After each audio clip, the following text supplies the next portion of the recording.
그 소망의 눈길을 거두어서 이제 어떻게 하라는 것입니까? 영원한 것을 바라보는 위에다가 여러분들의 서신을 눈길을 두십시오. 그렇게 우리에게 당부하는 것입니다. 베드로의 삶을 잘 돌이켜보십시오. 주인을 부인했고 도망가던 사람이었습니다. 그가 부활의 주님을 만났고 그리고 우리에게 말합니다. 부활의 주님은 우리에게 산 소망을 갖게 해 주셨습니다. 여러분 하나 물어보죠. 여러분 주님의 부활을 믿으십니까? 예? 다시 묻습니다. 여러분 부활의 주님을 믿으십니까? 예. 아멘 하신 분들에게는 영원한 소망이 있을 것입니다. 사랑하는 교회 여러분, 이 산 소망을 가진 사람에게는 무엇이 있다고 말씀하셨습니까? 산 소망을 가진 사람들에게는 하나님께서 주시는 선물이 있다 하셨습니다. 4절 말씀입니다. 썩지 않고 더러워지지 않고 낡아 없어지지 않는 유산을 물려받게 하셨습니다. 이 유산은 여러분을 위하여 하늘에 간직되어 있습니다.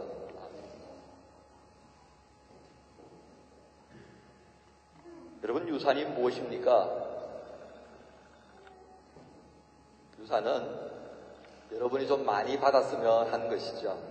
그렇죠? 부모님이 마지막 날에 자식들을 위해서 이렇게 떼어놓아줘요. 줘도 그만 안 줘도 그만인데 받으려고 하는 사람은 얼마나 많은지 모릅니다. 그래서 재산을 물려주는 부모님들 보면 성실하게 살면서 그런 가운데서도 고생을 많이 하는 자녀들에게는 안타까운 마음이 많이 들어서인지 그런 유산을 많이 남겨주는 거 봅니다.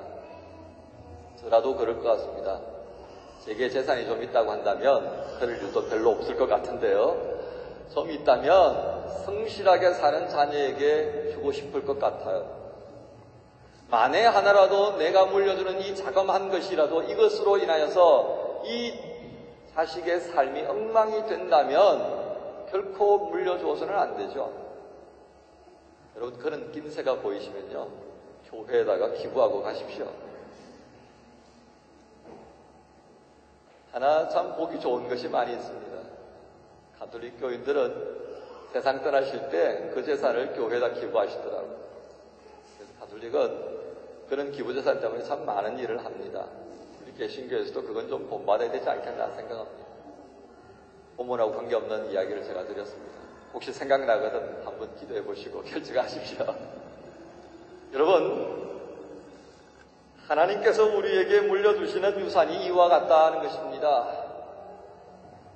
고생하고 수고하면서도 흔들리지 아니하고 하나님을 바라보며 살아가는, 그래서 영원한 소망을 가지고 살아가는 그 자녀들에게 하나님께서 반드시 책임져 주시고 그로 하여금 낙담하지 아니하고 실망하지 아니하도록 유산을 주신다는 것입니다. 하지만 그 유산이 이 땅에서 얻을 수 있는 것이 아닙니다. 왜냐고요? 그것은 이 땅에 속하지 않았기 때문입니다. 오늘 뭐라고 하셨습니까? 하나님께서 우리를 위하여 간직해 두신 하늘에 있는 유산은 썩지 아니하고 더러워지지 아니하고 낡아 없어지지 않는 것이라 하였습니다.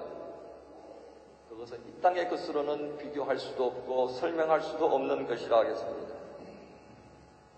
여러분, 이것의 귀한 것을 여러분이 아신다면 이 땅에서의 삶을 사는 동안 영원한 소망을 이 땅에 아니라 하늘에 두어야 하겠습니다. 만약에 우리가 소망하는 것이 이 땅에 속한 것이라면 바꾸어야 한다는 것입니다. 공부하는 목적이 바뀌어야 하겠지요.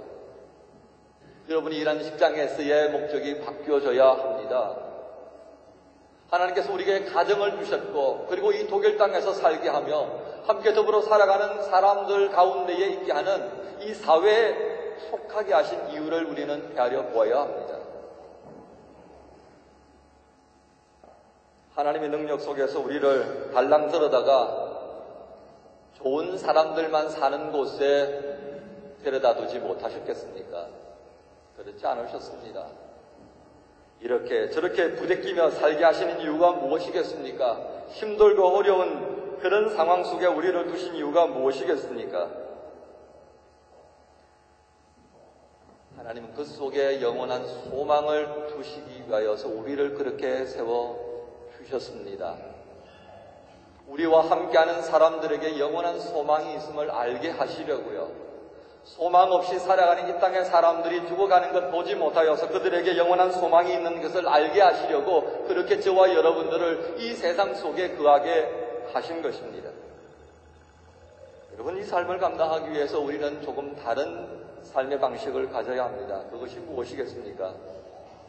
그것은 곧 우리 각자의 영혼을 조금 더 가꿀 수 있는 시간을 가져야 하는 것입니다. 우리가 공부를 하고 직장에서 열심히 일하며 가정을 돌보고 사회생활을 열심히 하지만 그것이 무엇을 위한 것입니까?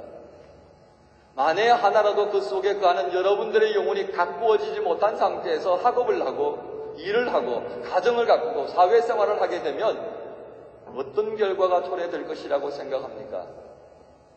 우리 속에 있는 악함이 그대로 묻어나 있는 학업의 결과들, 그 일의 결과들이 나를 망칠 뿐만 아니라 우리 모두를 망칠 수 있다는 것을 우리는 잊지 않아야 합니다.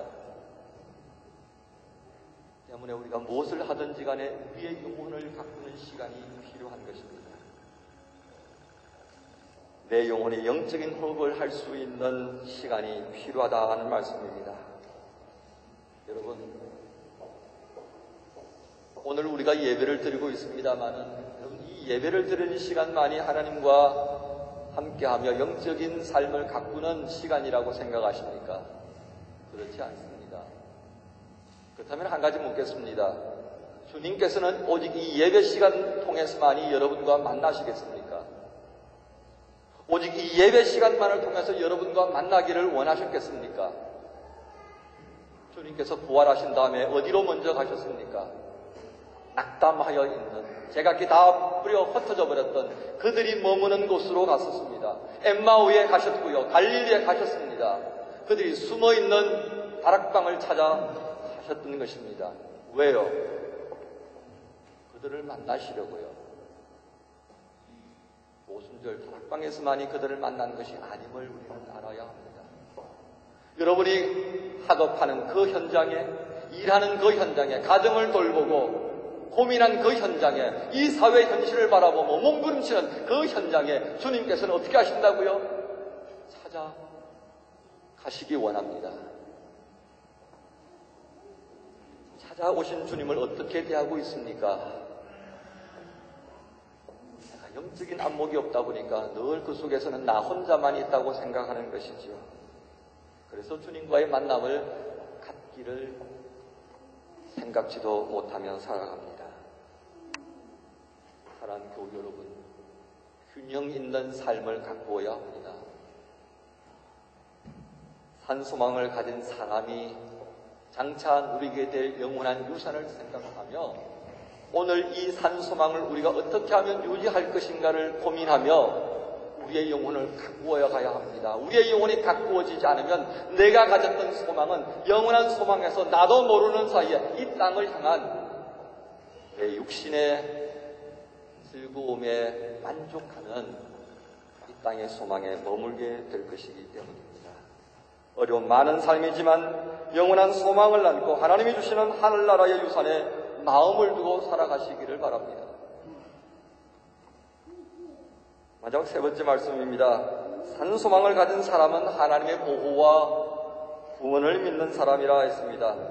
5절 말씀에 기록됩니다. 하나님께서는 여러분의 믿음을 보시고 그의 능력으로 여러분을 보호해 주시며 마지막 때에 나타나기로 되어 있는 구원을 얻게 해 주십니다.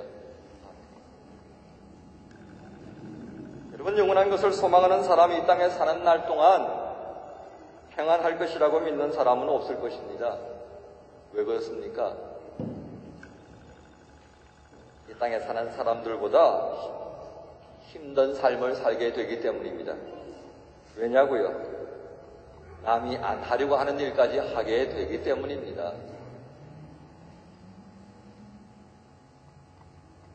세상 사람들을 비교해서 한마디로 표현하면 우리 이렇게 표현할 수 있겠습니다. 참 계산이 빠른